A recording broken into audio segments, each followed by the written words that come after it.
Chapter 5.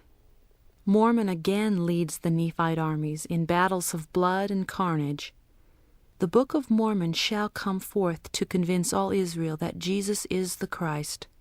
The Lamanites shall be a dark, filthy, and loathsome people. They shall receive the gospel from the Gentiles in the latter days. And it came to pass that I did go forth among the Nephites, and did repent of the oath which I had made, that I would no more assist them. And they gave me command again of their armies, for they looked upon me as though I could deliver them from their afflictions. But behold, I was without hope, for I knew the judgments of the Lord which should come upon them. For they repented not of their iniquities, but did struggle for their lives without calling upon that being who created them. And it came to pass that the Lamanites did come against us, as we had fled to the city of Jordan. But behold, they were driven back, that they did not take the city at that time. And it came to pass that they came against us again, and we did maintain the city. And there were also other cities which were maintained by the Nephites, which strongholds did cut them off, that they could not get into the country which lay before us, to destroy the inhabitants of our land. But it came to pass that whatsoever lands we had passed by, and the inhabitants thereof were not gathered in, were destroyed by the Lamanites. And their towns, and villages, and cities were burned with fire, and thus 379 years passed away. And it came to pass that in the 380th year the Lamanites did come again against us to battle, and we did stand against them boldly, but it was all in vain. For so great were their numbers, that they did tread the people of the Nephites under their feet. And it came to pass that we did again take to flight, and those whose flight was swifter than the Lamanites did escape, and those whose flight did not exceed the Lamanites were swept down and destroyed.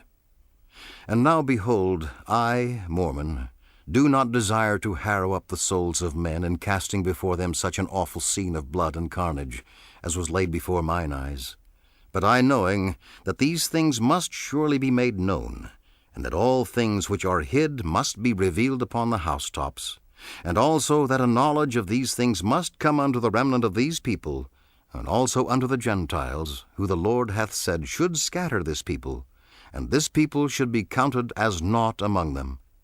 Therefore I write a small abridgment, daring not to give a full account of the things which I have seen, because of the commandment which I have received, and also that ye might not have too great sorrow because of the wickedness of this people.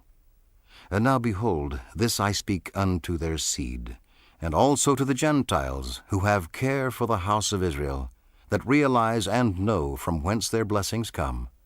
For I know that such will sorrow for the calamity of the house of Israel. Yea, they will sorrow for the destruction of this people. They will sorrow that this people had not repented, that they might have been clasped in the arms of Jesus. Now these things are written unto the remnant of the house of Jacob, and they are written after this manner, because it is known of God that wickedness will not bring them forth unto them, and they are to be hid up unto the Lord, that they may come forth in his own due time. And this is the commandment which I have received. And behold, they shall come forth according to the commandment of the Lord, when he shall see fit in his wisdom. And behold, they shall go unto the unbelieving of the Jews, and for this intent shall they go, that they may be persuaded that Jesus is the Christ, the Son of the living God, that the Father may bring about through his most beloved his great and eternal purpose, in restoring the Jews, or all the house of Israel, to the land of their inheritance, which the Lord their God hath given them, unto the fulfilling of his covenant. And also that the seed of this people may more fully believe his gospel, which shall go forth unto them from the Gentiles. For this people shall be scattered, and shall become a dark, a filthy, and a loathsome people, beyond the description of that which ever hath been amongst us, yea, even that which hath been among the Lamanites, and this because of their unbelief and idolatry. For behold, the Spirit of the Lord hath already ceased to strive with their fathers, and they are without Christ and God in the world, and they are driven about as chaff before the wind. They were once a delightsome people, and they had Christ for their shepherd. Yea, they were led even by God the Father.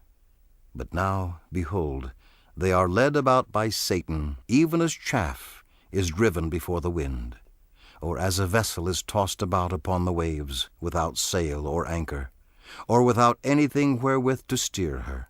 And even as she is, so are they.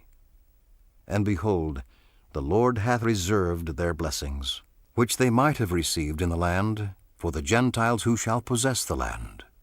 But behold, it shall come to pass that they shall be driven and scattered by the Gentiles, and after they have been driven and scattered by the Gentiles, behold, then will the Lord remember the covenant which he made unto Abraham, and unto all the house of Israel.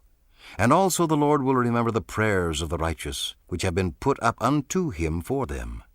And then, O ye Gentiles, how can ye stand before the power of God, except ye shall repent, and turn from your evil ways?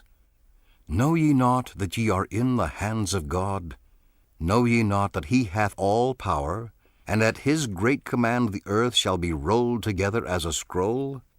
Therefore repent ye, and humble yourselves before him, lest he shall come out in justice against you, lest a remnant of the seed of Jacob shall go forth among you as a lion, and tear you in pieces, and there is none to deliver.